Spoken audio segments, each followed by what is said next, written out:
Yeah, I see it. It's on YouTube now.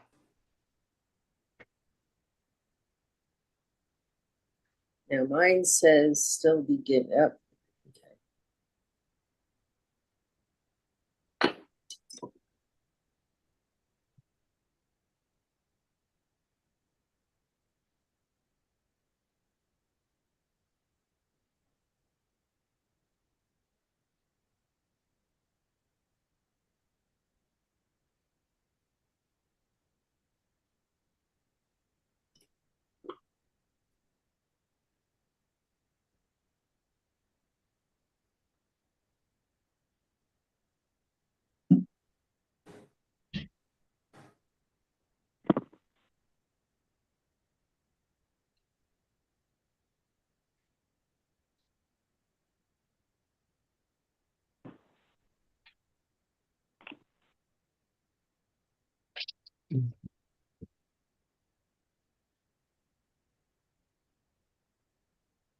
Feel like Peter's palming my head.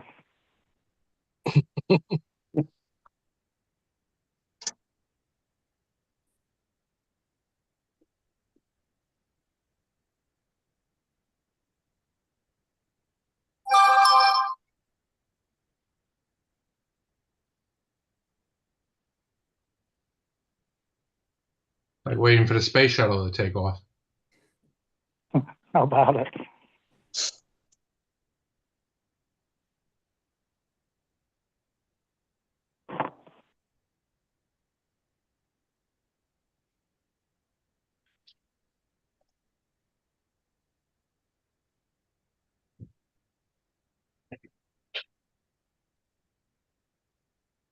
All right, let's give everyone another minute, it looks like, and we'll get started.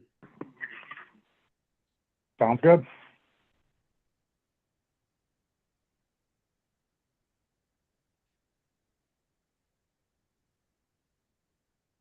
See, we can't tell who's watching at all, or does that show on yours? No, No, just I see that 20, says 22. 24 now for me, but yeah.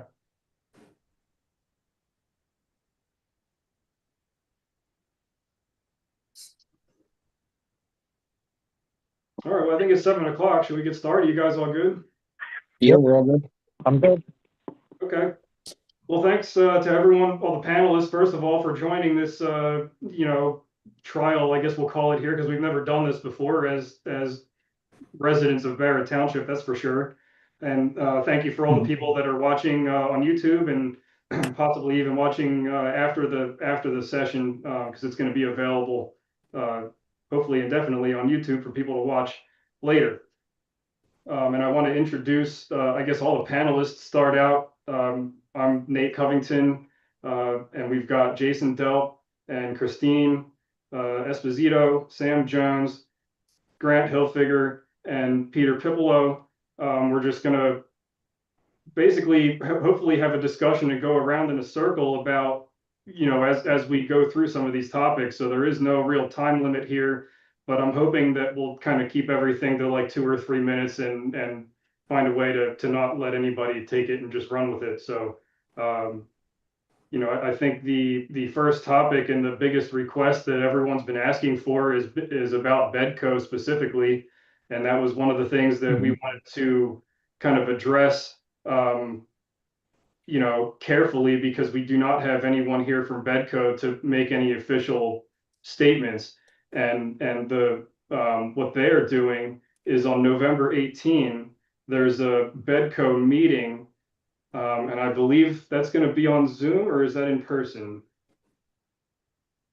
I believe it's in person. Okay, so there's an in-person meeting November 18 at 6:30, and I got a message this morning. The long-range plan that Bedco is developing in conjunction with 3 professional firms, along with community members, will be reviewed at this meeting. So they've got 3 consulting firms that are going to be putting together this long-range plan, and they're also talking about setting up a strategic plan for Bedco. So apparently they're doing some community meeting here where the general public is invited, So that's, I think the first thing that we want to get out there is there is another meeting coming up that everyone should show up to. Mhm. I think, I've probably talked enough now. Let me pass it over to Grant. Grant's running for Township Okay. Supervisor this year. So yeah, take it away, Grant. All right, guys. So, I think Bedco thing is definitely a hot topic, and it should be. They proposed some zoning ordinances and quality of life stuff that, did some of it need upgraded? Maybe.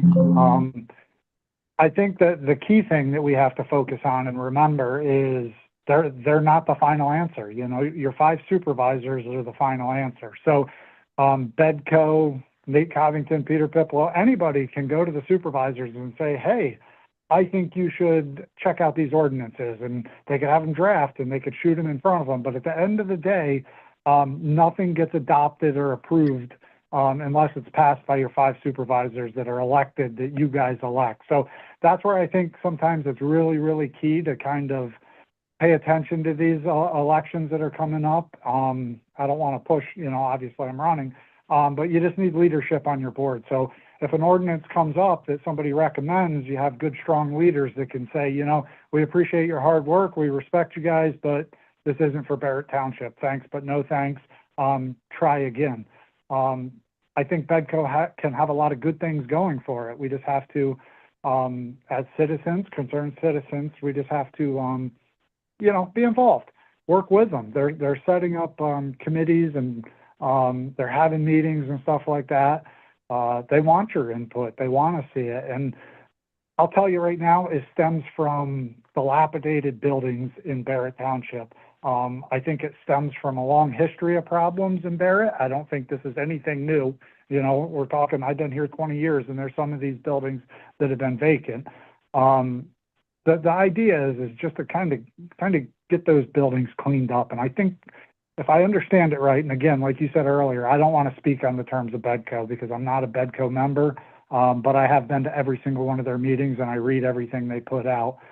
They just, they want cleaned up, and it started with Canadensis, and anybody that don't see that as an eyesore is, you're kind of misleading. But yeah, so like I said, I think Bedco can be a great thing for Barrett Township. Do I think how they started with those ordinances kind of exploded and blew up? Yeah. I do put a little bit of the blame on our supervisors for that, because I don't feel like that they were properly tailored for Barrett Township. They were passed to the Planning Commission, and it was kind of blindsided, and then the public got a hold of it, and the public spoke. Barrett Township does not want that, and I think maybe we should focus on what we do have instead of redesigning the wheel. I would have to agree with you 100% there, Grant, without a doubt. You hit the nail right on the head. Thanks, Aaron.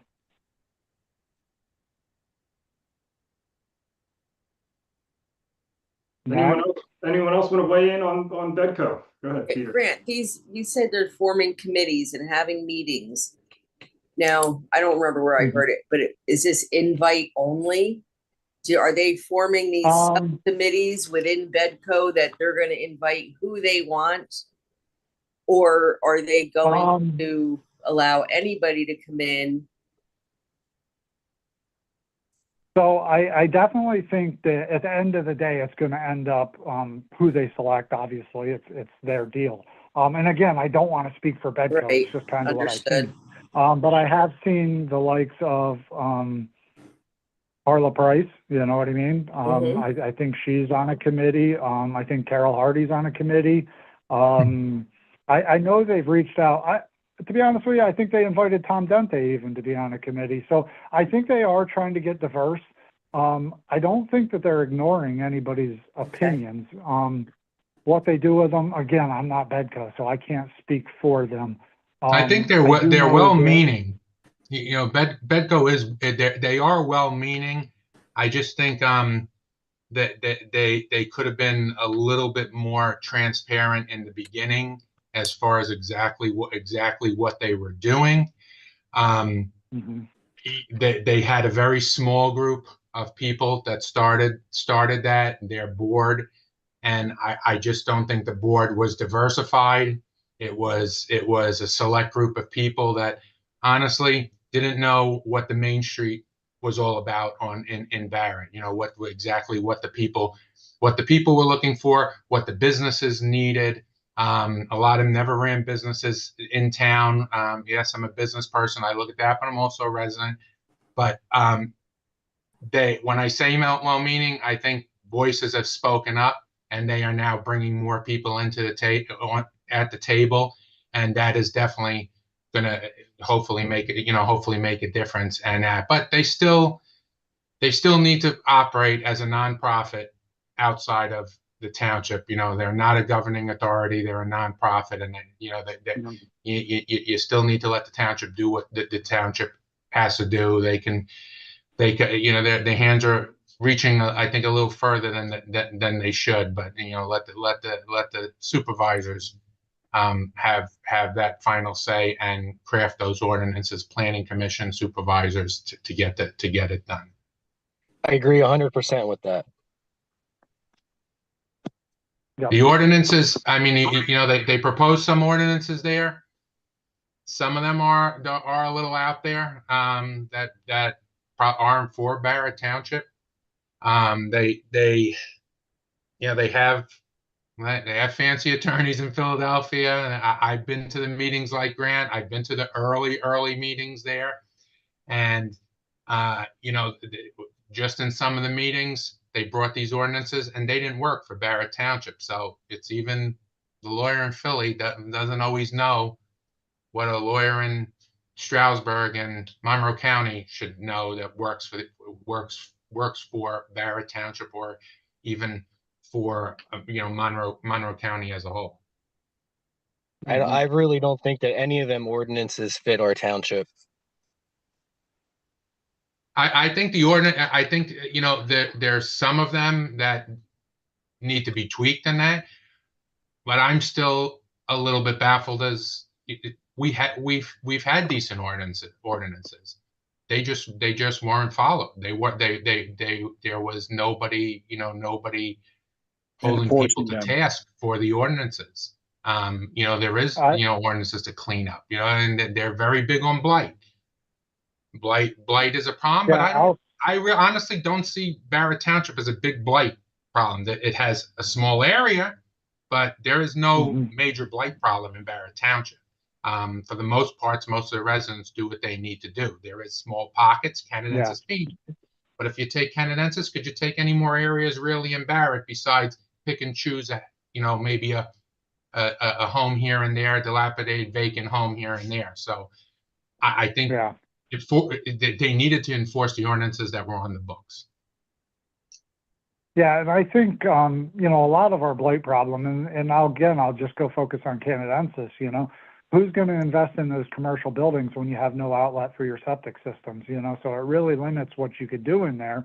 So, I think they're being scooped up for pennies on the dollar, and they're being held on to until, maybe there is a solution to that. And, another blessing that we have in Barrett is we have some of the best streams in the country, so we have all these exceptional value streams, so it makes developing tricky, which it should be, so it makes our blight unique. It's not just because people aren't following ordinances. It's, because they have no place to put their septic. They have no place to park. The lot sizes are small. So again, maybe forcing some ordinances seems like the right answer, but we have a pretty big, infrastructure, call it, problem to deal with. And consistent enforcement, I think, is kind of what Peter was hitting on earlier. We've had property maintenance codes, I think, since 2006, 2008, somewhere in there.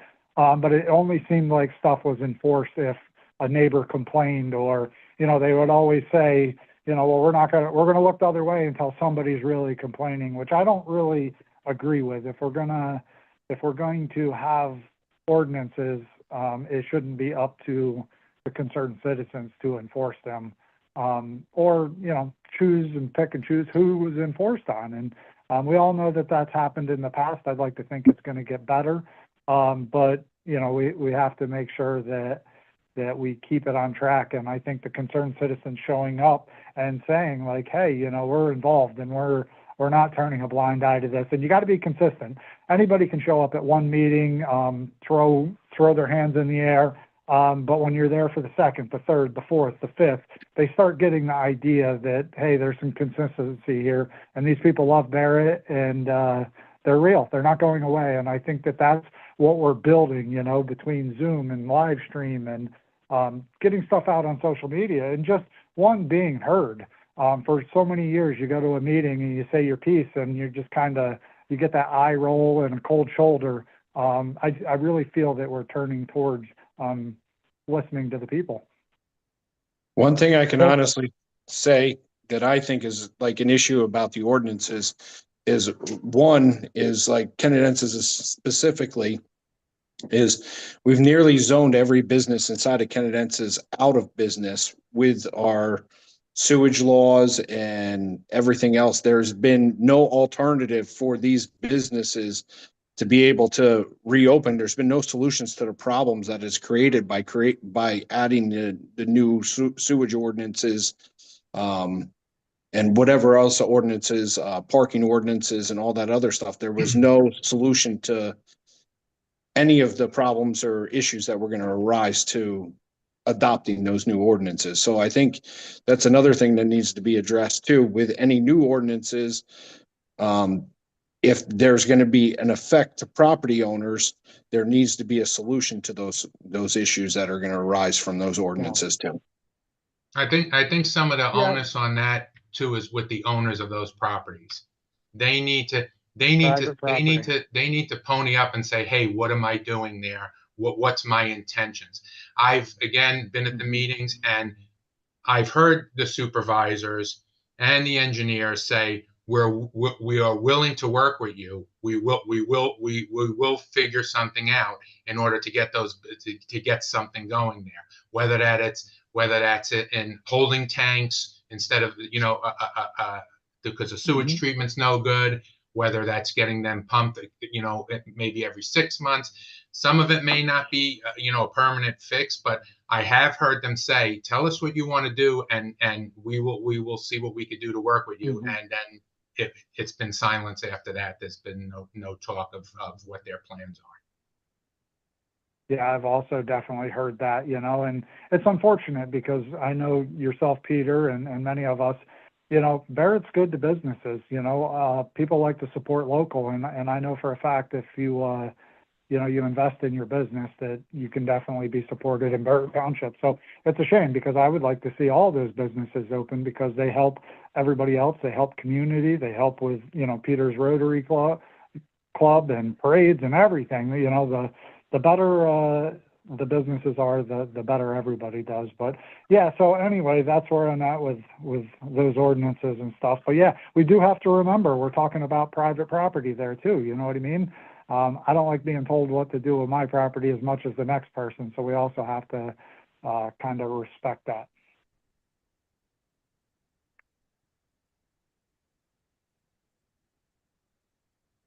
Next. Yeah, I would have to just say one thing, Grant, as I do appreciate you saying that you do appreciate not being told what to do with your property. But, you know, I think that not just goes along with you saying that, but that's everybody inside of our township, you know. Absolutely. But I think that's the big. We all have rules. We have to, oops, sorry. No, that's okay. I was just going to say, you know, in reading when the ordinances first came out with Bedco, what they were proposing, when you really pulled into them, there was a lot of scary language in that too. What were they looking to do? And I think, you know, I go to the meetings at the township? No, I love Zoom. I'm a tech person. If I don't have to leave my house, I can sit here. I've got other things going on that I can't always go, but I'm also a researcher. And somebody's going to put those ordinances out and they get leaked or little things like that, I'm going to look into it and pull out the wording. And I think a lot of things, you know, we live in a good town. We really do. We live in a good town with good people. Sorry. And I've been here 35 years now, and I wouldn't have raised my kids anywhere else. I've seen a town where we might disagree on a lot of things, but when something needed to be done, people do pull together when there's something. Yeah. But let's not, attack people because it's okay, the paint on your roof is peeling and, your sign don't look like ours. And I think that's where a lot of the fear with all these ordinances coming in too. And there's got to be the transparency. Don't, hide and say, okay, we're a nonprofit, we're really good. Well, let's pick apart the wording a little bit. Let's have some kind of reassurance that you're not just coming in here to get conservatorship over somebody's property. Mm-hmm. And then the whole Yeah, from ticket what I thing is understand, kind of scary too, because they wrote that whole thing about the quality of life tickets. Well, you're just guilty. There's no way you're like, that's to me, that goes against the 14th Amendment, my right to due process. Because like you get a speeding ticket or a traffic ticket, right? You can fight it, but you can't fight that according to the way that's worded. The verbiage in it, you're just guilty. You have to pay. And then if you don't pay, then the township attaches themselves to your property. That's scary.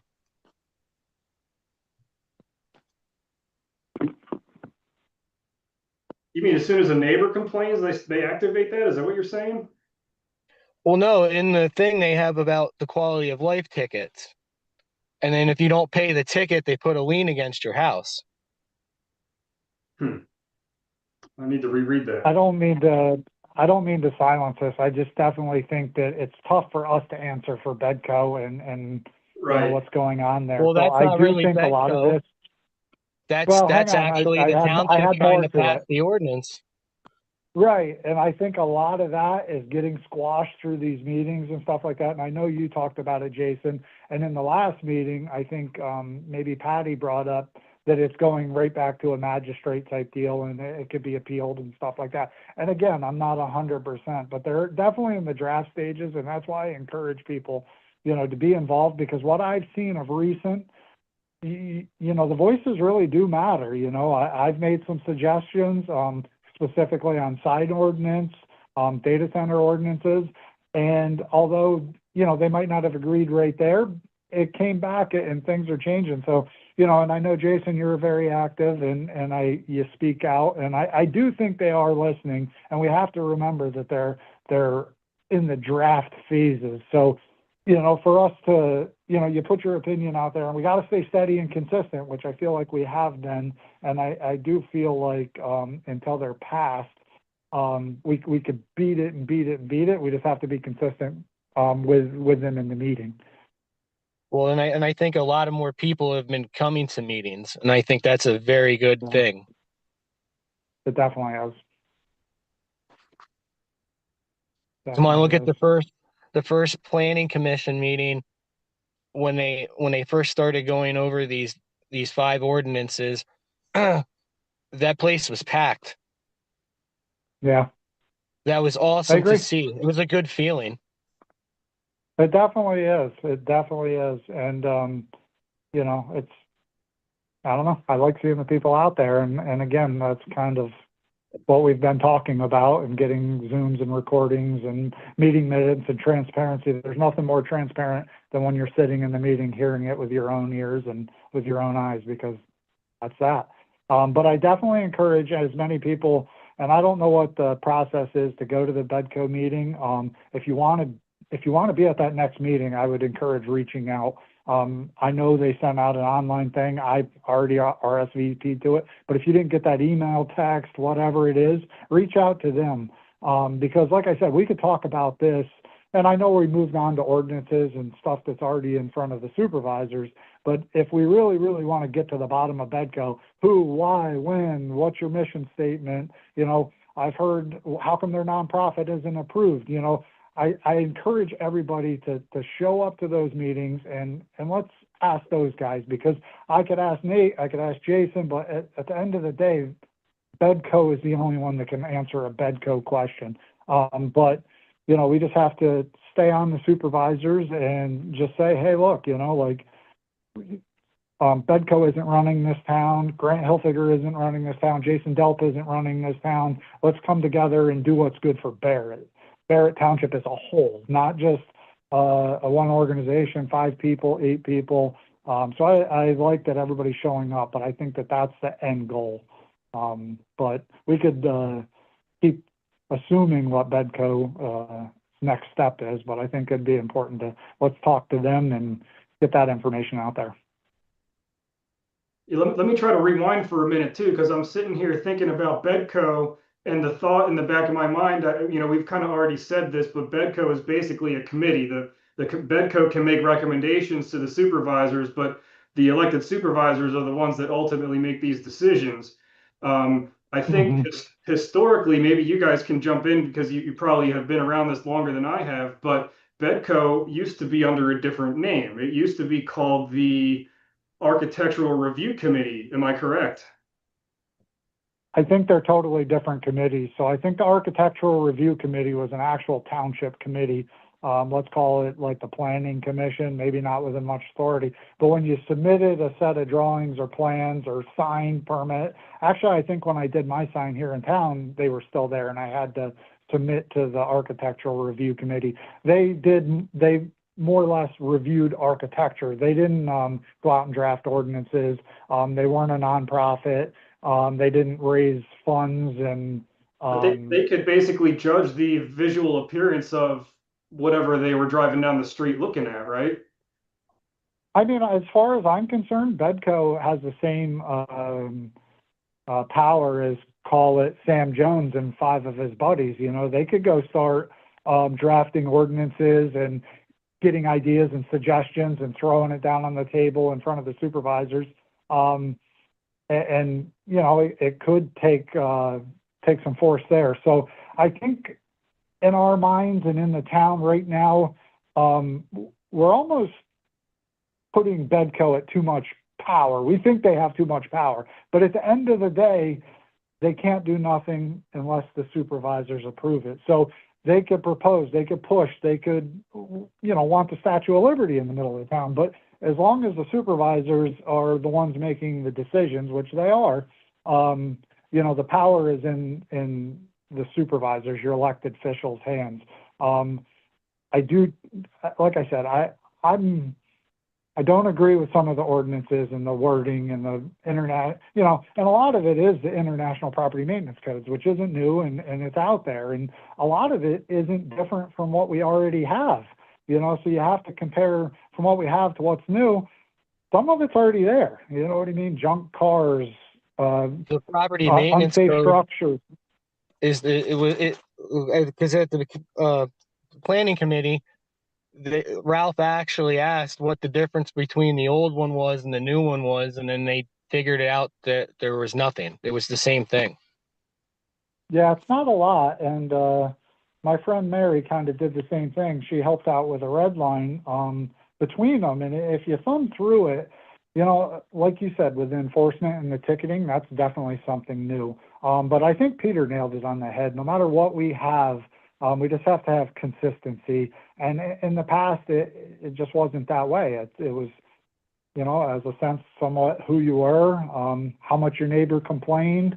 There was definitely selective enforcement. And again, we could blame whoever we want, but at the end of the day, your board of supervisors is responsible for a lot of what goes on. So if somebody is selectively enforcing, your architectural review that Nate was talking about, I haven't heard from them in a little bit, but I remember that, but they were kind of just like the planning commission. They're advisory boards. They can look at something and advise, exactly. And they advise the supervisor and make the final decision. I know that Carl Weiler was part of the architectural review board. I remember that he was on it also, and I know they were instrumental in like CVS and Dollar General and like how the signage should be, how the landscaping to make it fit into the community, and they advise. And then again, it's up to the supervisors whether they want to take their thoughts, ideas, and put that into action or not. Yeah. And I'm going to go back to what Christine kind of also said, like Barrett Township's problems, other townships wishes they had them. So at the end of the day, you know, we're pushing and we're fighting, but we also have to remember we got one of the greatest events in our township coming up Sunday, you know, so we have a lot of great stuff around us. Concert in the park, the Rotary Parade, just, you know, and Barrett themselves, they're putting on movie night. Pam said she had 170 people attend. We have Bark, you know, there's been a lot of great things in the township, so we can't forget that. You know, we're concerned citizens and we always focus on the bad, but I'm going to tell you right now, there's a lot of good in Barrett Township. And, you know, I think we're all here because we're thankful of the good. So it's easy to get hung up and strung up on the bad, because it's important and we have to stay on top of it. But as a concerned citizen, we also have to give credit where credit's due, because there's definitely a lot of good in Barrett Township. That's why we're all here.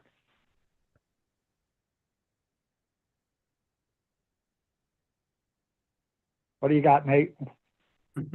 Should I just go into a candidate question like that? I don't really know where to go next. Does anyone have anything? I'll just throw it out there to you panelists. Does anyone have anything that you want to bring up?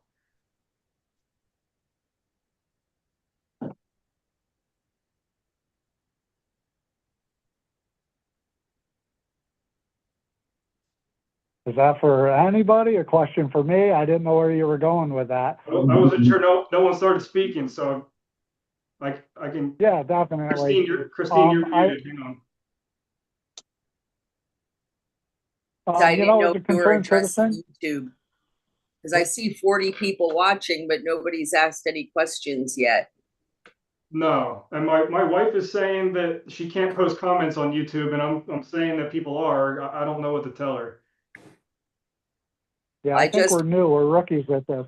Yeah, I just posted a hello. I don't know if it showed up to you. Yeah. Well, we'll see.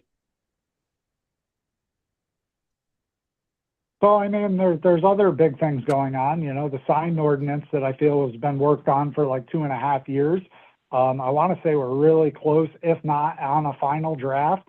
I think that they did a really good job with that. You know, it took a long time to get to there, but I think that that's cool that we have a final draft of that. The data center ordinance, I think, is really, really close, although, you know, everybody's passionate about it and up in arms. At the end of the day, fighting over minor details is less important than getting it passed and on the books, because right now we're the most vulnerable without it. So there's a lot of good hard work going on at these meetings. And again, like Jason said, a lot of good public input. We're all passionate about it. We all get fired up about it. I probably get maybe too passionate and too fired up sometimes. But it's because we want what's best. But there is a lot, you know, good things going on. I think you got to keep the momentum rolling of, you know, yeah. good attendance at these meetings. Again, I've been to a lot of meetings. Grant's been to a lot of meetings, and this stuff kind of is the topic of the day. And then we'll go to the township meeting 2.5, 3 months from now, and there'll be 2, 3 people there again. So, you know, if people could stay engaged, and those that can't, not all of them can make the meetings. I mean, you know, we pushed. I know Grant and I both pushed to have Zoom meetings and have them recorded, and that got done. And that came from our inputs at meetings. There, you know, the people that can attend, that it's just out of their reach. I always say, you know, that's why you went to the ballot box, and make sure you vote for the person that can look out for your best interest at that table, you know, at that township building. It's, you know, it's a small town, but it's a big, you know, they make all the policies. I'd love to see just, you know, sometimes it's a popularity contest, and it's too important to be a popularity contest. You need people in there that have, you know, a business mindset, a civic mindset, that you know can balance budgets, can you know how to handle employees. Yeah, it's a township, it's a business. Everything is a business, and you know, you need to run it like a business. And there have been, you know, there's have been people on the board that, like I said, that don't have that expertise, and it's really important to have that expertise. So yeah, make the meetings, and if you know, if you have lot of input to give, I mean, I know they'll listen to it.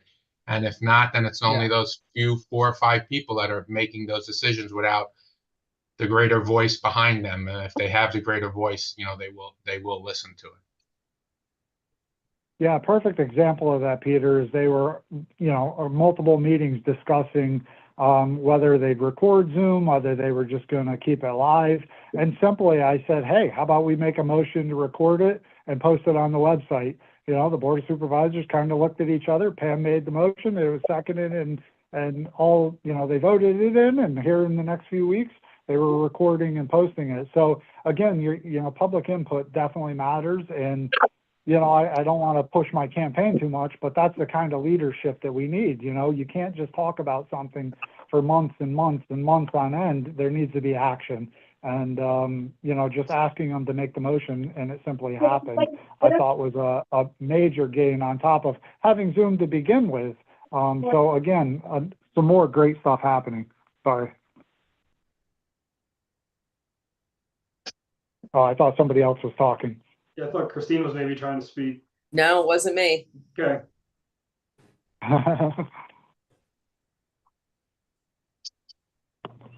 I think them changing the supervisors meetings, the time to 6:30, I think that helped a lot also. Yeah, Yeah. that was great, definitely. And that was another, I think Scott Price put up a simple poll, and everybody's clicking. Well, there was a petition. Yeah, Scott Price, I think, made the petition. It was online. It gained traction. We all shared it. And, Yeah, because I definitely signed it. Yeah, within a couple days, the supervisors put out a statement. You guys are talking, we're listening, and they changed. So another positive that has happened in the past couple months.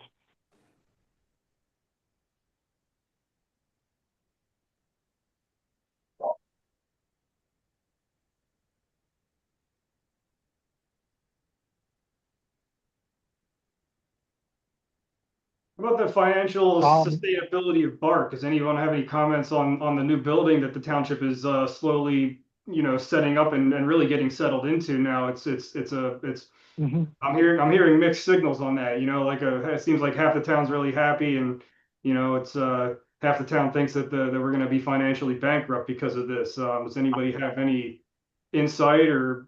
Well, Bark is a great thing. I mean, it'd be a great thing for the community. It has a lot of potential, but back to my previous comment, it has to be run like a business. There could be a very big shortfall there if that is not run correctly. How do we run it more like a business? If we just throw some ideas out there, maybe they'll listen. Do you have any pointers for what they might do differently? Well, I don't know if it's totally this. I mean, it's a longer detail. I haven't really got into it, but for residents or that to review the information that's there for everybody. Sometimes you do have to do your right to know, and that there is a lot of real estate there. There's a lot of rentals there. And I think that they could do a lot better job of the leasing of those buildings in order to cover what they need to cover for that building, and also be able to set aside areas in that building that are what the big thing it was meant for, which is community service for the elderly, for kids programs, school programs, and that. But you need a mix of both. But that it only works if you have also the income coming in from the rentals there, which I think needs a lot more management and work.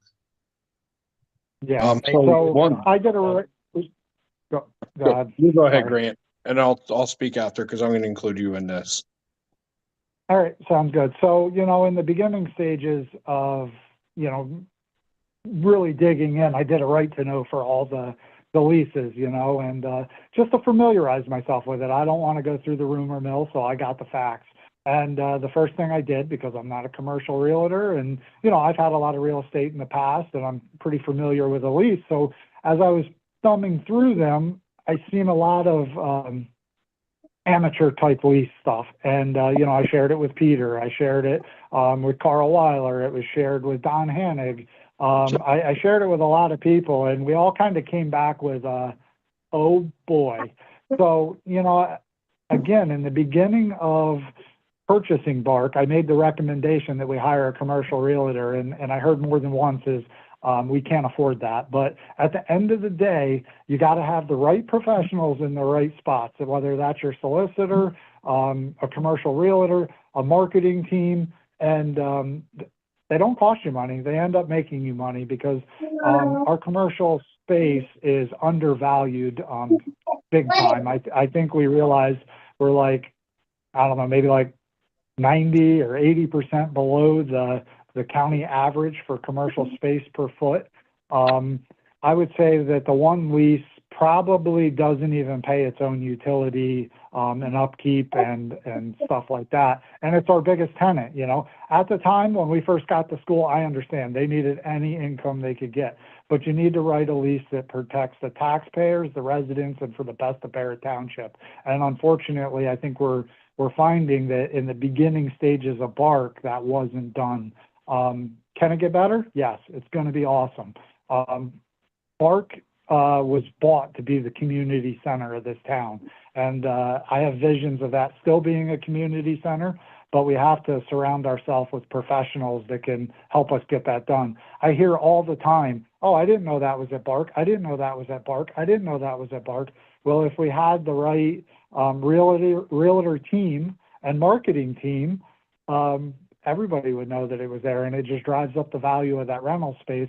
And then first and foremost, we have to protect our Boy Scouts, our nonprofits, our food pantries and stuff like that. If we promise those outfits space, it's theirs. You know what I mean? We can't go and change these leases midstream just because we think of something else that's better. To me, your words still mean something, and a lease is a lease. It's a binding contract.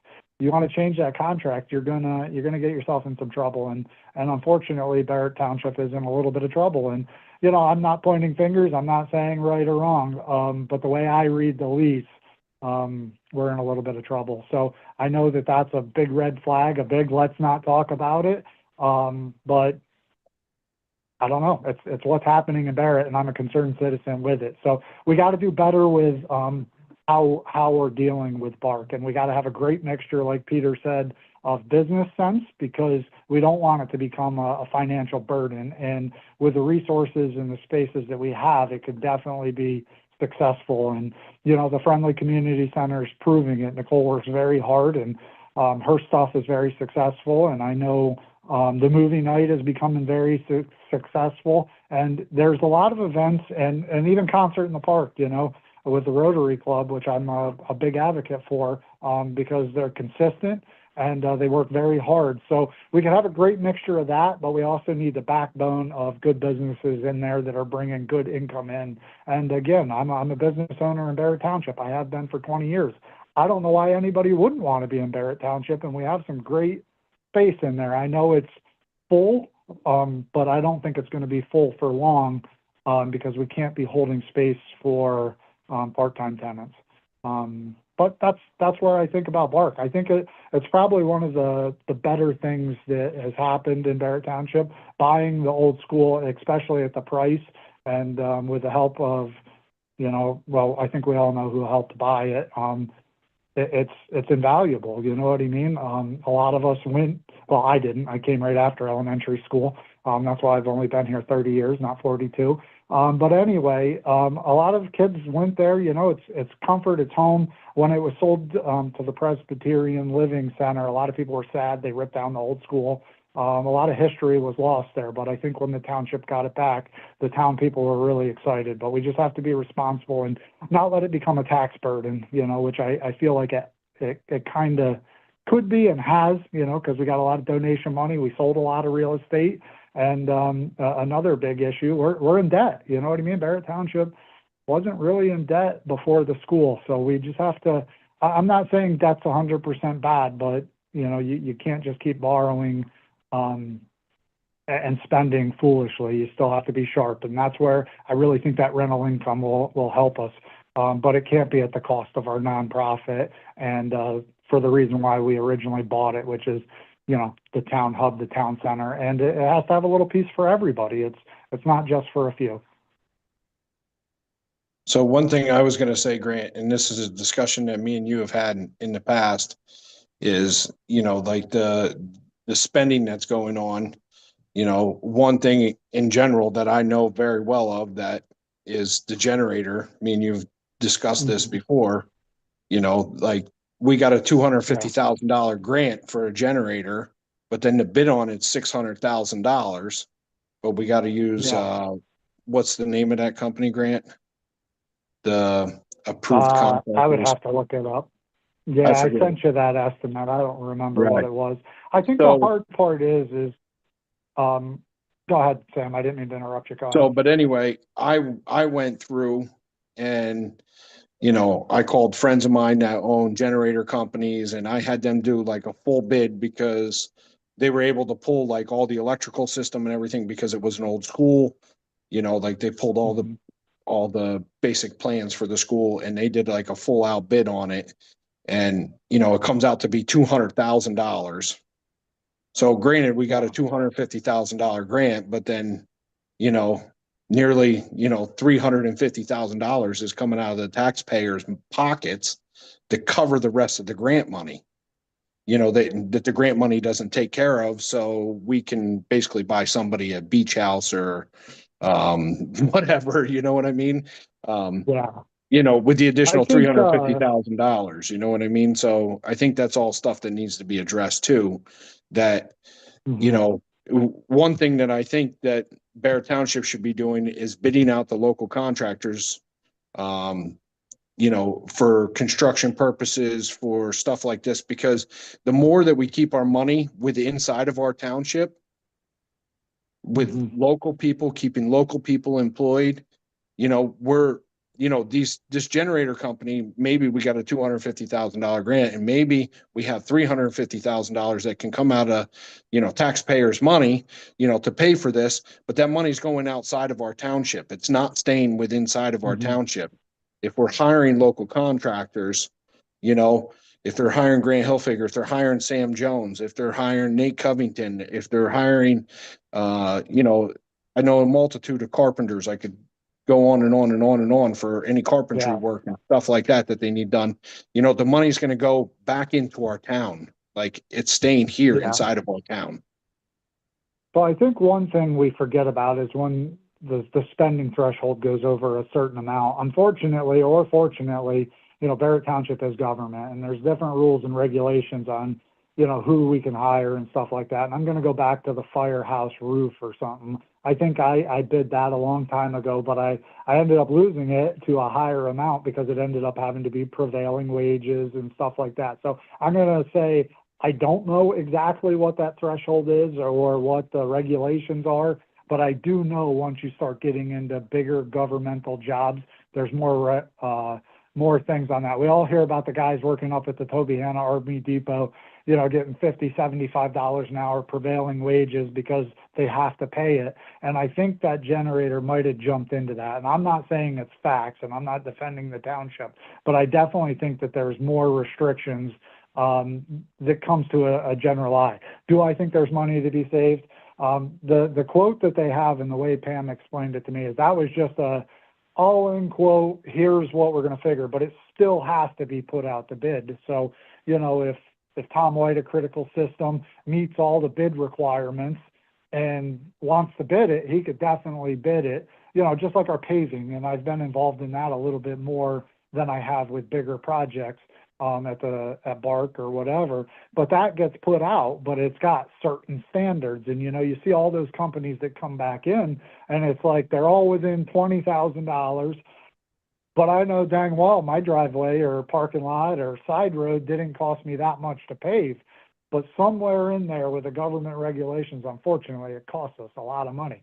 I don't know what that is. I'm not saying there isn't money to be saved. I really do think there is, because $600,000 for a generator seems pretty out there, especially, you know, I think you got a quote right off the fly for $200,000 for the same size generator.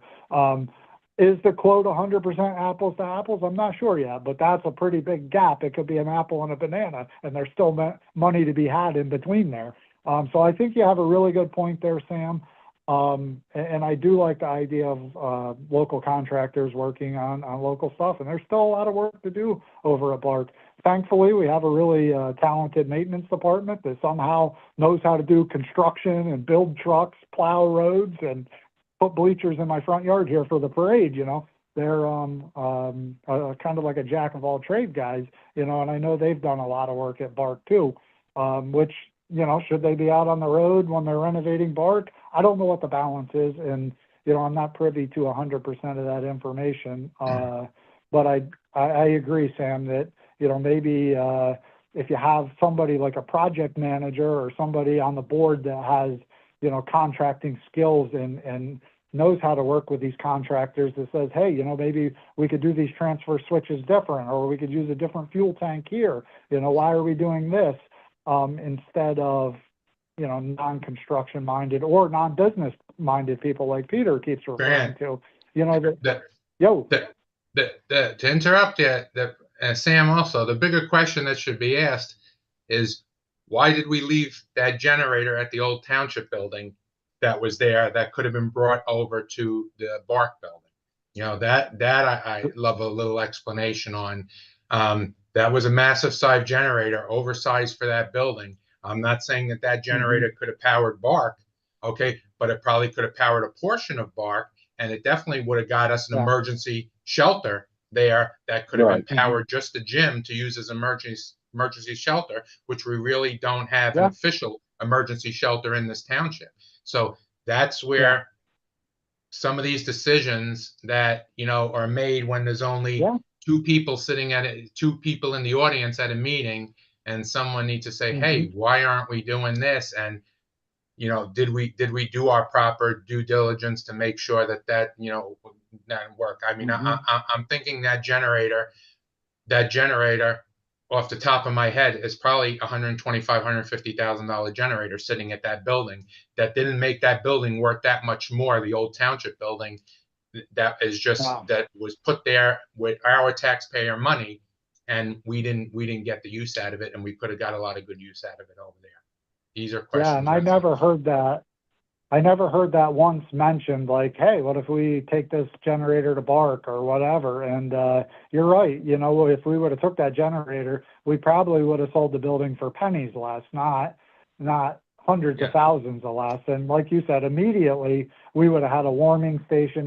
Even if it didn't do the whole school, and it did, the heat system, the warming station, emergency lighting, and some refrigeration, we would have definitely been a lot farther along than we were. So then you could get a secondary generator that would fall well within the grant money that we already have. So again, just some decisions or some ideas that weren't thought about, because again, sometimes you just need somebody that's been there, that has building experience and property management experience, like Peter. And I think pretty much everybody that I'm looking at here that we're talking about, we've all had experience with stuff like that. So again, great ideas. Can't change the past. We could just do better in the future. And that's what I think we're all trying to do, is just be a little bit more involved. So some good decisions can be made.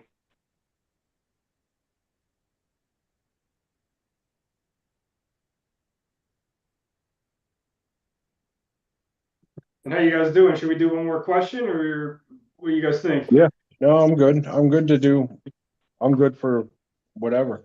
Well, we kind of, this is the one that I had up next anyways, and we kind of got into it a little bit with Bark here, but specifically fiscal accountability and oversight. Do we have any suggestions for making the township kind of be more public about what they're doing? Maybe some sort of way of, letting them or asking them to document what they're doing and do it more publicly. Do we have any specific recommendations for, and specifically, I see one with grant writing, because this is something that came up in the last auditors meeting, especially with how we're paying Pam, is, Pam gets a separate payment for writing the grants.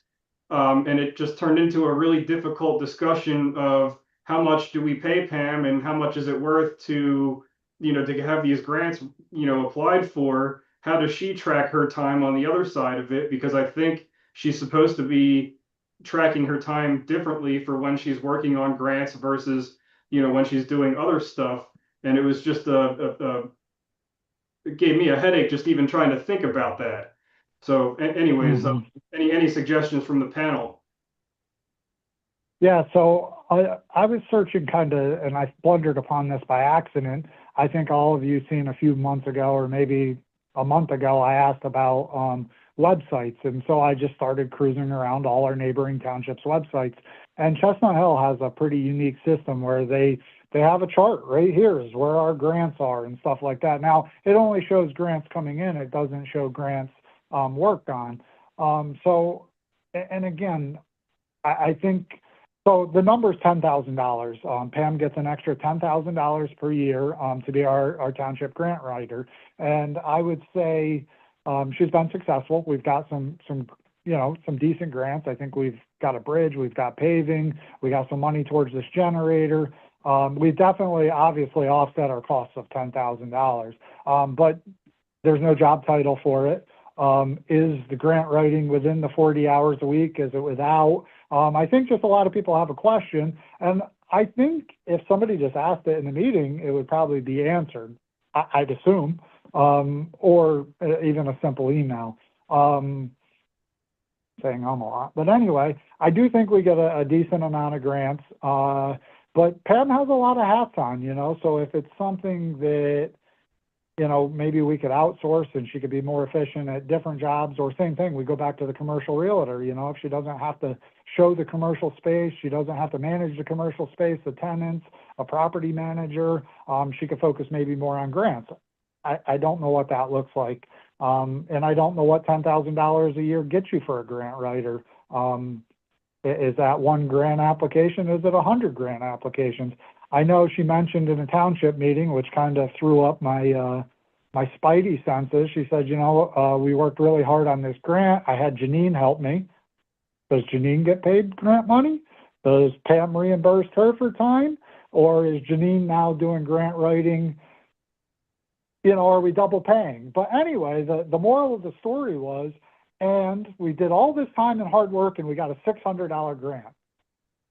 I, as a business owner, would not let my office staff spend, 2 days, 3 days. I don't know what $600 is worth in the township, but I know, Pam's compensated pretty well. I'm not saying township employees are overpaid by no means, but $600 grant isn't worth a lot of time when other chores can be done. So again, who's making these decisions? There's one office boss, and I don't think I would have went for that $600 grant. I think I would have shot a little bit higher. And again, who decides who works on these grants when one specific person gets $10,000 for it? And again, this is a common thing, and it's brought up a lot. So I don't mean to throw one person under the bus, but that comes to me a lot. Like, hey, you're running. What do you think about this? A lot of people are concerned about it, and I think a little bit of transparency would go a long ways.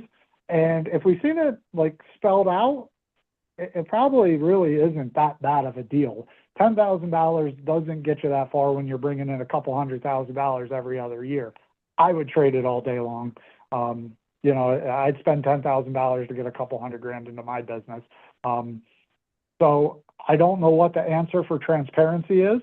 I think it could be something simply that could just be asked to Pam, like, how do you track your hours? Do you track your hours? If you don't, maybe we should.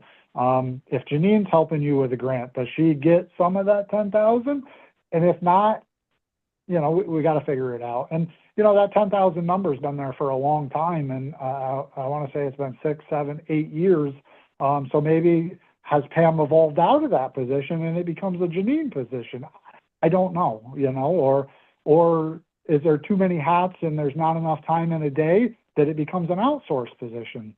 Again, we're just kind of scratching the surface here, a lot of brainstorming, but I know we've all thought about it, so we might as well talk about it. And I think the other thing that needs to be looked at and watch too is with, I know, like friends of mine are also supervisors in other townships and stuff. And they said some things that you have to be aware of is a lot of times when they go for grants, like there's certain qualifications that come along with those grants. The grants are like basically inflated. You have to use, like you said, prevailing wage contractors and stuff like that. And that's kind of like where the generator thing came about is they said that, like for certain things, like they're really good for, because they're covering the full cost of them. But when it's costing the people of the town more money than what they can just get it from a local contractor to be done is where it becomes the slippery slope, so Yeah. like that's the other thing is the grants need to be investigated, because if they're willing to give us $400,000 for roads and we're getting the full $400,000 that's going to Locust Ridge or whoever to come in and pave roads, then, and it's not costing us a ton of money out of our pocket, then that's a great grant. But if it's a grant that we're getting $250,000 for a generator, but now the generator is going to cost us $600,000, and it's going to cost the town people $300,000, where you could get the generator for $200,000. The money stays within the house, basically, within inside of the township. And those people are going to reinvest into our local economy. It's going to employ local people. It's going to do stuff like that too. Yeah. I have a question on the grant writer position. So I know Pam's a supervisor, and then she's the paid grant writer. Is that a position that was ever like advertised for anybody else, or was that part that came with her other position? They had been using an outsourced party, a third party firm to write the grants, and I think they were paying $30,000 a year. And so when they put that hat on Pam, it was, we're saving 20 grand a year was what they said. And I will say that was before she was a supervisor. That decision was made, Right. before she sat on the board. And I think she knocked it out of the park like right away. The bridge down in Canadensis, I think she got a grant. Yeah, I mean, I'm Don't sure. quote me, but it was over $1 million. Just trying to see how they're separating those two positions. Like I remember somebody asking in the meeting, well, Pam, how are you changing hats? How are you, when does your day begin for your one position? Are you an 8 to 5 and then your other position is afterwards? Where's the distinction between the two? Yeah, so I asked that question, and the question that I asked was, now that we have these daytime workshops and, a meeting that's running an hour and a half, 2 hours, and she's already clocked in, do you clock out for your township meeting? Because, the supervisor wage is much smaller than her township employee wage. And she did say that she clocked out from her actual, and it wasn't just rolling into overtime and stuff like that. Specifically the grant writing, I know I asked for job descriptions in the beginning of the year. Maybe it was even last year, but there's no official, you have to apply for this amount of grants and you have to spend this amount of hours. And, it's not $10,000 for 100 hours, $10,000 for, there's really no specific job title on it. And I think that when that job was created, it was simply that Pam threw up her hand and said, I can write grants.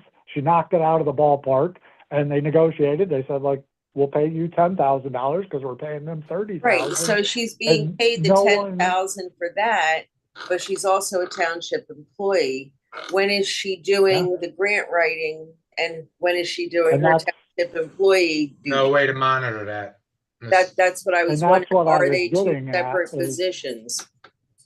They're definitely two separate positions, and when they created it, no one took the time to do a standard operating procedure or a job description for it. They just ran with it, So again, we kind of created the job backwards. We created it, awarded it, paid it, but we never came up with a job description of it or a standard operating procedure of how it coincides with your other hat. When do you flip your hats? Is it 40 hours a week as this, and now X amount per week as a grant writer, or X amount of grants? Do you do that nights, weekends? They never wrote that procedure. Do I think that that procedure and that job description needs to be written? 100%. Probably should have been written the day that they, voted on making the motion to do it. So again, I understand why they did it. It has worked out for us in the past, but transparency, there needs to be a job description for every job in the township. So there's no employee handbook or Nonprofit. anything like that? You What know, was that, everybody's, Jason? I said, so there's like no employee handbook or anything like that? Yeah, there definitely is, and I have a copy of it. I don't have it in front of me, but there's a really thick employee handbook, and I know they worked really hard on doing a lot of job descriptions, but grant writer didn't make it into it. Because there really wasn't a lot of job descriptions, and I'm gonna cycle back to Gerald. She wore multiple hats in the township, and there was no like real, when is she zoning officer? When is she sewage enforcement officer? Now she tracked her hours and jobs and permits and stuff like that. But what did the actual job title, and when was she secretary and answering the phone and helping Pam? And, so there's a lot of different hats, and I think you find that a lot in small townships. I don't think it's uncommon. But like Nate said, for transparency, let's kind of get some procedures and stuff. So when people are questioning it, we can have answers. And I'm not 100% saying somebody's doing something wrong, but if I'm going to sit on a board of supervisors and I have to defend my employees, I want to defend them with job descriptions and facts. I don't want to be like, well, that's how we always did it, buddy. It don't fly anymore. You know what I mean? So I think we could do better with that. I don't necessarily think that it's uncommon in small townships for people to be doing multiple things. But we could do better. Yeah, it has to be there in a small township wearing multiple hats. I mean, the township code allows for it, so it's there in the rules. Yeah. We have to play that way. Mm-hmm. Agreed. And I don't necessarily think it's a bad thing, but if I was sitting on that board, I definitely want an accountable way to describe it. Multiple hats in small townships. The more stuff one person can do can be a benefit, but you got to have control over it. There has to be leadership. There has to be transparency. You have to track it, and you have to be accountable for it. And, sometimes it's just, that's the way we've always done it. I just don't think that that's a good answer, but we can get better.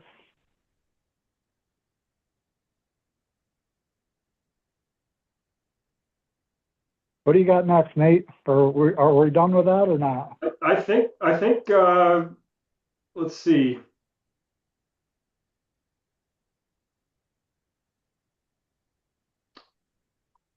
Yeah, I don't really know.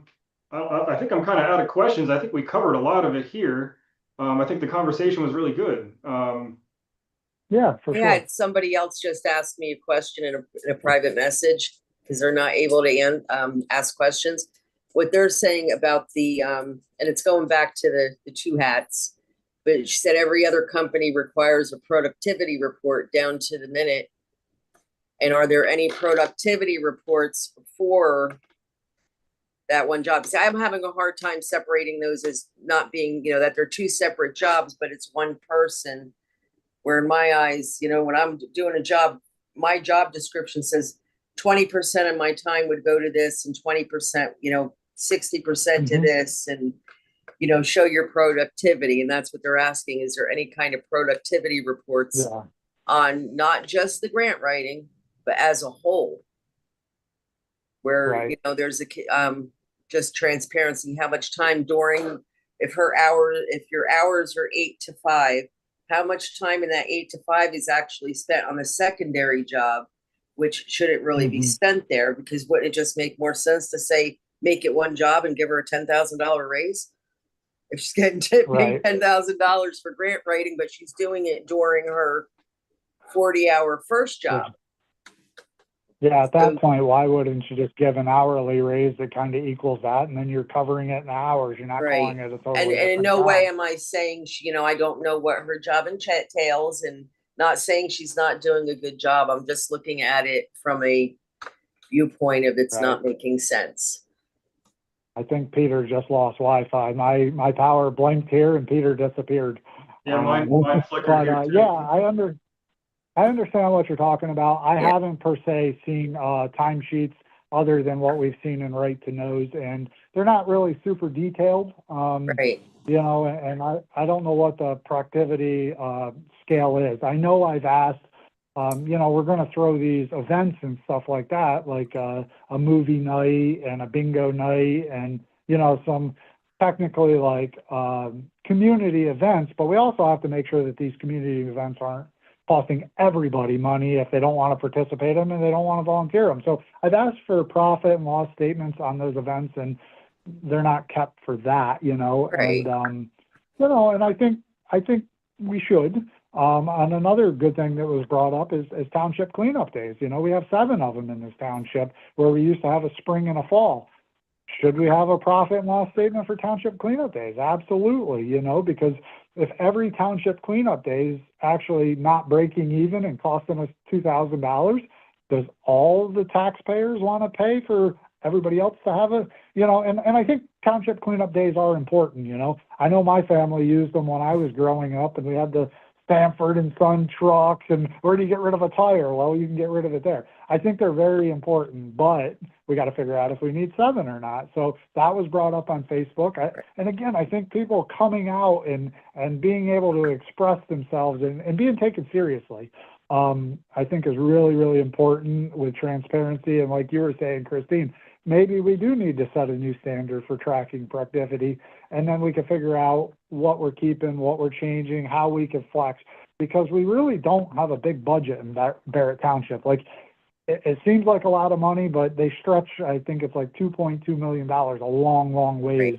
So if we could save a little bit, it's a lot, So I think just being conscious of it, and again, that's how we always did it, but it don't always have to be that way. But definitely a great idea with the productivity tracking. Important to have those job descriptions and Yeah, for standard sure. operating procedure.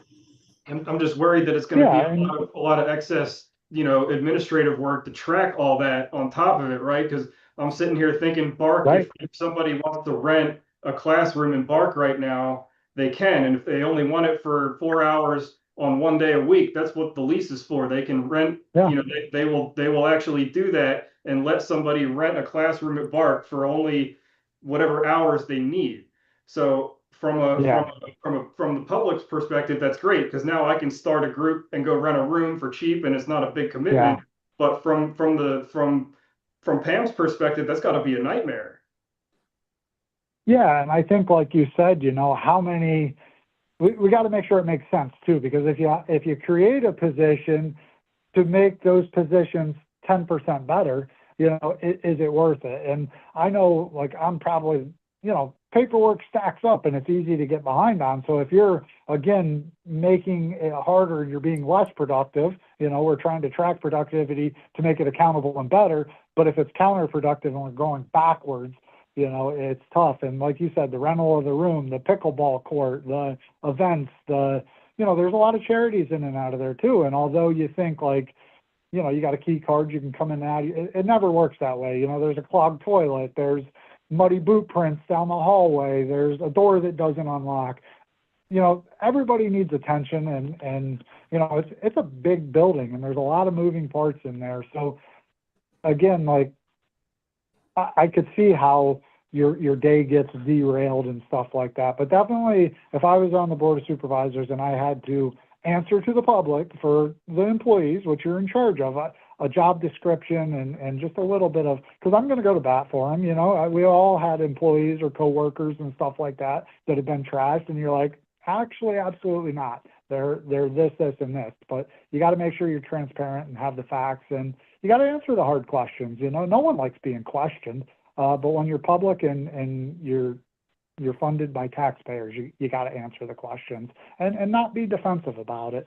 Everybody's passionate and everybody wants Barrett to be good. Some things are tough to talk about, and especially when you're talking about people's livelihoods and salaries and their production level. So when they get defensive in public, sometimes it's understandable, but you also have to be accommodating and open, because again, it is a public deal.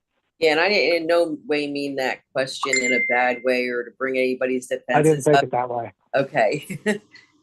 Yeah. So, but that's the tough things we have to talk about, and we have to talk about them I with think open is that, audience. we've all Because worked a job at one time or another, and I think we've all been asked, where is this falling? Yeah, justify yourself, right? Yeah, and I mean, I don't I- think it's justification. I just still can't get it, I'm still grappling with the one person, two jobs, but two separate salaries. Yeah. Where Messy. does one pay begin and the other one end? Definitely messy. I mean, that would be like me sitting in, St. Luke's working as a nurse, but saying, okay, I'm going to go to Sanofi and give shots while I'm on the clock for St. Luke's, but Sanofi's going to pay me too. Mhm. Yeah. I did get a question too, so if we're ready to move on, I can go on Sorry. with that if everybody's good. Good. No, Yeah. don't be sorry. I think it's good. I'm just making sure I'm not overstepping. So I got a question and a private message that says, what is the latest with the data center in Barrett? So the meeting was at yesterday. I feel like they're really, really, really close on a final draft. So once they get a final draft, it goes to the Monroe County Planning Commission and the Barrett Township Planning Commission. Both of them have 30 days to review it. Hopefully little to no comments, because I really do feel like between Deanna, Todd, the Board of Supervisors, and the public input, that we have a pretty good draft. The acreage was dropped, buffer zones was raised. We got to remember that, and again, I'm only going off of what we were told in the meeting, it's got to fit somewhere, and if you narrow it down to one and it gets thrown out, then it becomes kind of the same as not having an ordinance. But with that said, I think they really do have a good draft. I think everybody worked really hard on that. I know when Deanna presented, all her changes, it was in depth and pretty thorough. So obviously, I don't think anybody really wants one. I think it would be detrimental to our town. I think there's no applications at this point. I think it's pretty unrealistic that we get one of the big ones like the 900-acre Covington Township. This is only industrial zone. It's conditional use only. It's not a permitted use. And there's environmental clauses, and there's testing and monitoring and decibel readings. I mean, it's a thorough thing. So to answer what I know of where we're at with the data center is we're on track to get this adopted at the end of the year if things go good, and if not, at the very least, the beginning of next year, which I hope I'm involved in. So I think the data center ordinance is on the right track. Well, it's good too that you got them to lower the decimal rate to Yeah, it. Right. I caught a lot of slack in that in the beginning, and they were saying, well, that's not the industry standard. I said, well, it's not the industry standard for a data center because they're going to tell you what they want to do. So if we can get it lower to an acceptable thing at the property line, because let's face it, I think our setbacks from a side property line for a residential is 15 feet. And if it's the sound of a vacuum cleaner, I don't want a vacuum cleaner on the property line of my house. So yeah, we got it lowered a little bit. I think it's acceptable. They did have it originally where it was louder during the day, quieter at night. We kind of decided there's not a switch for noise. So they, in the draft, I think they went with a lower decibel rating. They did. I think it 24 was hours a day. 57. I think it was Yep, 57, right? 40, 57 or 47, I forget, but it was definitely a lot lower than an industry standard for a data center, which I think is good because, they could figure it out. They got the big bucks. We don't want to hear it. So we got to fight for the town, but we also, like Todd mentioned, you can go back and watch the video, but he had a really, really good recommendation of why we should be doing things in the lower acreage and the bigger buffers. And it kind of falls in line with what the Monroe County Planning Commission, which I think he had a off the record conversation with them. And I know Jackson Township has smaller acreage. So I think the 10 acres is what they settled upon, 350-foot buffers, the 57 24-hour day decibel reading at the property line, some good buffer zones, planning, stuff like that. So I think everybody really did a good job of getting that done quick. Because like I said, the sign ordinance, they took 2.5, 3 years. I mean, it's been talked about forever. So for them to take a sign ordinance, which should be pretty simple, in 3 years to get through a data center ordinance in a couple months to get towards a final draft, I think is pretty amazing. And, you know, like we talked about the good things with the township, when it comes together and the people speak and this is what we want, it's happening. I know a couple planning commission meetings were pretty slow and drawn out. We spent, I think, 50 minutes on the definition of data center in one of them. And I think emotions got a little high. I know I did, which looking back was probably pretty silly. But again, we're passionate about Barrett Township. That's why we're concerned citizens, and everybody puts in their effort in one way or another. So yeah, that answers the question that I got in a private message about data centers. That's what I know. I know a lot of you guys were in the meetings or on Zoom or followed up on that. So if you have anything to add, go ahead. I think another good thing that they put in there was the environmental studies, because would she say that the engineer said that it would take them 4 years to do the one study to complete it? Definitely. Yeah, definitely. And, you know, Barrett Township is unique. We got different topography, elevations, and we got some of the best streams around. I mean, Canadensis with the trout stream and all the fisheries. I mean, that's what originally developed our area between, I mean, a tannery is kind of like opposite of that, but, you know, Buck Hill Falls, Skytop, it's all around the water. And, you know, the environmental study is really important, but also the topography is, because our industrial zone sits at the top of Sand Spring Road. You're going to hear that. I mean, we're going to hear it anyway, but it's going to echo down that valley because they're at the top and you go to the bottom. You know, you'll be down there in Price's Field or Brinker's Bridge, and that thing is, it might only be 57 decibels up there, but we know what an echo does. So I think they did a really good job with the force that they had. You know, we still have to do the second-class township stuff. We still have to follow rules, but we've had a lot of great townships around us be ahead of us, you know, the guinea pigs, and there's still some that are behind us. I was talking to a lady at Green Township today, and, you know, they got to start eyeing that because we don't even have a highway. So up there, one, they have no zoning, and they have Route 84 through it. So we think we're vulnerable. You know, they're in some scary times up there. And I know Sterling Township was on the news last night. They're doing something in the midterm until they get their ordinance adopted to kind of protect them. So I don't know why it's here. I don't know why it's prevalent, but Kalahari, you know, that Pocono Manor property, that's close, you know. So I'm glad that our supervisors and our solicitors and engineers and anybody who advised and the public had great input, and our planning commission, you know, they upped it to doubling their meetings. Uh-oh.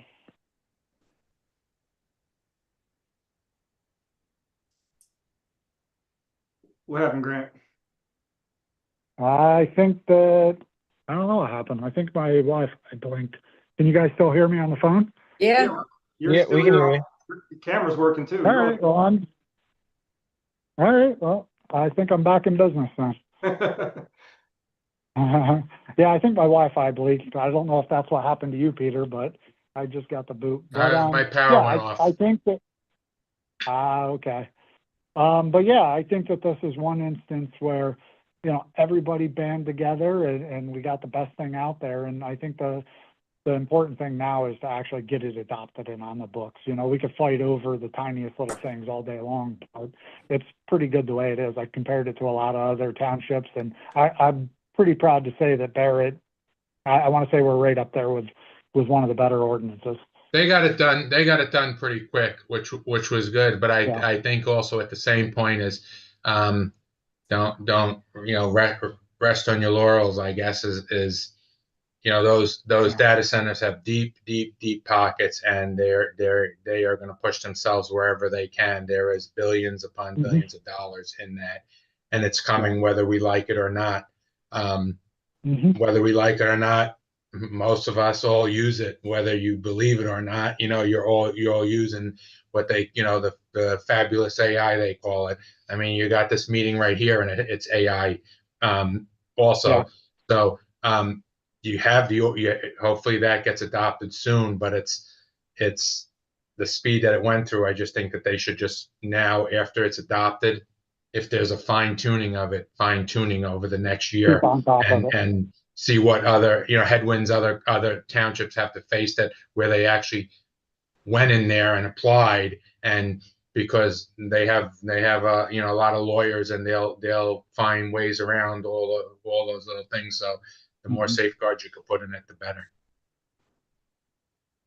Yeah, definitely. And I think that that's the consistency thing that we talked about earlier. You got to keep on top of stuff, and that's how you stay ahead of the game and you get stuff done, which, like I said, Peter agreed that it's super fast for an ordinance, but if there's updating or tweaking or stuff like that, we can't just say, good job, forget about it. We have to stay ahead of it, because they are, and money's really not they got it. It's big business, and everything we do does it. I know on one of the Facebook pages they're saying delete your photos, do this, but every Facebook post adds to it also. So we're sitting there debating back and forth about how terrible data centers is, and we're filling their pockets and filling data centers by doing it. So it's a catch-22. I don't think we're ever going to eliminate them. We're there now, and I think COVID accelerated it with everything being Zoom and online, and buying stuff in schools, and it's great. But there's, for every action there's a reaction, and data centers is a reaction. We just got to be responsible with them and do the best we can to stay ahead of it, but keep it in top of mind if there's any updates, like Peter said. I've got some questions in YouTube chat here. They're asking about Sean, the other candidate for supervisor, and they want to know if he was invited. Yes, he was invited, and he declined. Same thing with all the members of BEDCO. They were all invited, as well as all of the standing supervisors were invited as well. So we tried to invite everybody here because we're not afraid to speak, and we wanted to demonstrate that very clearly. Every panelist that wanted to join as a panelist got invited, and they're here, so we did not exclude anybody. I think we did a pretty good job of being transparent with this meeting and what we're doing here. And then the question I see in here for Jason, they're asking if you can share the study on the wildlife. Is that a link that we can put out maybe after the video or something like that? Maybe if we could find it, because she said there was some kind of study with the Delaware River, and how it messed with the river and stuff. And she was saying it was going to take 4 years to complete the study. There's like a nonprofit about the Delaware River. Is it the River Keepers or something like that? Is that who did it? I think it's the Delaware Water. I don't think it's Rivershed or Delaware Water Basin or something like that. Let's try to Something find like it. It's a water. So it's a water resource impact study. A water resource impact study is one of them. There's a bunch of them, to be honest with you. The environmental part of it is pretty in depth. I don't know if they put the draft on the website yet, but I know that it's probably going to be on the website fairly soon. If anybody wants a copy of the last one, the 1015 that was passed about, which we got to remember, these are drafts, so they're tweaking. So, if you see something in this draft that they talked about, oh, we're going to change that, don't get fired up because it's not in this, because, that's the next edition. And I think that's why they were so apprehensive to give out drafts in the beginning, which you can't talk about something that you can't put in the public's hands. So they've been giving them out, but we have to remember, when we get the next version, throw this one out, because you're arguing a point that's already been corrected. But going back to that, message me, call me, text me, Facebook, I'll give my cell phone number out. Just got your pen, 570-807-2722. I'll send the latest draft I have to anybody, it's pretty good. And then that outlines the environmental study. The exact details, I don't know. I know they have to drill wells, they have to draw it down, they have to monitor it. You know, the wetland studies are already being done anyway. Even if you build a house on that property, you have to prove that you're not getting into that. In the Monroe County Conservation District and DEP, we have all that in place, you know. So this is stuff that's on top of that already. You know, they're citing the US EPA, the PADEP protocol for drinking water. It's pretty thorough in here, guys. And you know, I follow environmental stuff, but I'm not like Daryl's level or, you know, our engineer Deanna. They deal with this stuff every day. But from an outsider looking in, I think they got it pretty good. Yeah, any resources, articles about data centers, I'd be happy to post them on the community site, because I think that's I think the Facebook groups is another issue that we didn't really bring up today, but I've been reading a lot of issues of Facebook groups getting censored and posts getting removed and stuff like that. And I want to put that out there for everybody, that if you send me something for the, you know, community, I'd be happy to post it on barrettcommunity.com. It's not censored. There's no algorithm. It's just a basic website. So that I'd be happy to continue posting stuff like that if anyone wants to send it to me. So I'll scan this in and I'll send it to you tomorrow. And I think I did get to the bottom line of some of the censorship of my Facebook posts. So I've been doing them for my grant from Barrett Township Supervisor page, because it's Barrett Township stuff, it's relevant, and why not give myself a plug showing, you know, my activity and stuff like that. So apparently when I post, no, that's fine. I have a problem with it, because even before this meeting, an hour ago, I posted to all the Barrett Township pages. The no rules one, it got flagged, but I was able to get a hold of the moderator and say, hey, can you push this through? But apparently it's the way my page is set up. When it goes through, it flags it. And, you know, no rules being flagged kind of seems contradictory, but they're pretty good at pushing it through. The other one has a no politics policy. And even if I share it from my private page, if it has anything to do with a township meeting, they tend to flag it. Now, do I think that's responsible? No, because, you know, what's more important than township, data center, ordinances, stuff like that? Unfortunately, it's tied to political. You know what I mean? That's like, there's a difference between what you're posting though, and then you know, to say a page is not supposed to be political, maybe they should just reword it. You know, I mean, it's fighting that people don't want, but what you're doing is right. And Frank brought up a good point. He posted the link in a comment and it went right through, you know, but I'm not up on how to get through the loops and stuff. And I share, and what goes through, cool, what doesn't, don't, you know. And if they don't want a township candidate posting, I get it, as long as they're consistent and stuff like that. But I'll try to do better from my personal page. But I know people that run multiple pages. If you understand it, it gets confusing, and you know, I try to just be consistent with it, and I'm not that good with it. My thumbs go a million miles an hour, and I get frustrated. But so when it don't show up, I'm scratching my head like, why? But I think I got to the bottom of it, and I think if I do it from my personal page, and you know, I kind of keep it directed towards township stuff, I think it'll go through. But I don't even know you know, Chris Pip did a good job of that page for a lot of years, and he kind of stepped away. He's doing really good with his business and stuff, and didn't really need the headache. So I don't blame him. But I don't really know the new admins or the old ones that are stepping up. The other no rules page, you know, I know them, so I message them when stuff gets flagged. So I think if you work with those admins, if you think your stuff's getting flagged on purpose, sometimes it's just how Facebook is, you know. And I got to think in election years that stuff gets shut down pretty easy, because it does cause a lot of emotions.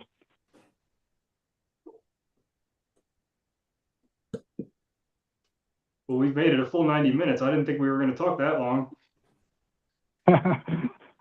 Sorry. I told you I could talk. No, I think that's good. This is a good problem.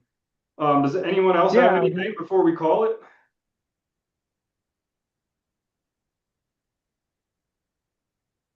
Cool. I think we should just I call it appreciate you 19 putting. late, right? All right. Well, I'm going to thank you, I Nate. appreciate I it. appreciate you putting it. Yeah, I appreciate it. As I just explained, I'm not a tech guy, so getting on a platform like this, if it's not set up by somebody else, I struggle, as I proved with my audio earlier, as I'm like, can't hear anybody. So I appreciate you guys jumping in. It's not easy to be in front of the public, but I think it's really important for transparency that we talk about this where people can watch it, and we post it so they can watch it again. Very important, not only for the township officials, but for the public. Like, you know, we all want what's best for Barrett Township. So platforms like this, although they're bringing a data center, I really think that's important, you know. So I appreciate all you guys for jumping in. It's not easy, you know. For every action, there's a reaction, and people get fired up. So I'm sure there'll be people complaining about us on Facebook or at the coffee shop tomorrow morning. But I think we had some great discussions here, and it really helps. Yeah, who knows? Maybe we'll schedule another one if people want it. Can you please do it after November 4th? I'm pretty busy. Yes. And after the parade. After I the think parade's Peter's, done, we'll be great. We'll see you all at the We'll parade do it Sunday. Sunday at 10. Yeah. Hopefully everybody comes out to it. I think it's going to be the biggest. I have no and best, and the choice. weather's looking better. I'm blocked in for Yep. hours. Looking Cool. forward to it though. It's a fun time. It's a great time.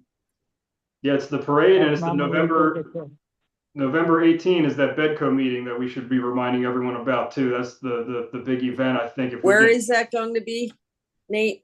at Bark. At Bark? 6:30, November 18 at Bark. And they're saying here that you have to register in advance, I believe. You have to sign up. They almost make it seem like if you don't RSVP, they're going to turn you away at the door. So make sure that you sign up and get yourself on that list before the meeting, so they don't have any excuses to turn people away.